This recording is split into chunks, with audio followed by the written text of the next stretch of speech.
اما تمر في حياتك بظروف صعبة، بمحنة ما انتش قادر عليها، لازم تكون عارف ان ده اختبار من ربنا. اختبار من ربنا بيعلمك فيه درس، اختبار من ربنا بيديك اجر عليه، اختبار من ربنا عشان ربنا يخليك شخصية تانية اجمد واقوى. واول نجاح ليك في الاختبار ده انك تقول الحمد لله. الحمد لله يا رب على كل منع منعتهوني، الحمد لله يا رب على كل حاجة عملتها لي، الحمد لله يا رب وانا راضي. وتأكد ان نجاحك في الاختبار ده انك تبقى واثق انه هيعدي، تبقى واثق ان ربنا بيعمل لك ده عشان تطلع منه اجمد، تطلع منه اقوى، تطلع منه وانت شايف الدنيا على حقيقتها، تعرف مين معاك ومين مش معاك، تعرف اتعلمت ايه وانت خسرت ايه ما تخسروش تاني. وصدقني والله بعد وقت طويل هتكتشف ان كل حاجة بتحصل حواليك مش صدفة، مفيش حاجة صدفة، كل حاجة بتحصل بترتيب ربنا، كل حاجة بتحصل بشكل معين ربنا بيبقى رايد بيها خير. ونيجي بعد كده نقول سبحان الله، ربنا كان ليه حكمته، ربنا كان ليه ترتيبه،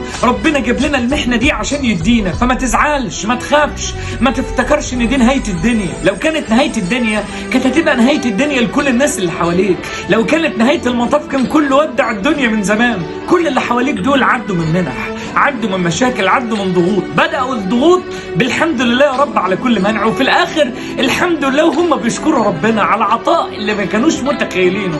المنع اللي انت بتمر بيه دلوقتي اختبار من ربنا وانت لازم تنجح فيه وتقول له يا رب الحمد لله. وبعد كده انت اللي هتحكي لي ان المنع ده كان كل الكوكب بيقسم ان هو منع، وكان جواه عين العطاء، عين الرحمة، عين كل حاجة حلوة ربنا هيكتبها لك. اوعى تخاف يا ابني وتزعل، وتأكد ان اللي بيتحكم في الكون ده هو ربنا الأعظم على الإطلاق من كل شيء حواليك. عشان كده ترتيباته هي الأجمل والأحلى والأحن إن شاء الله عليك.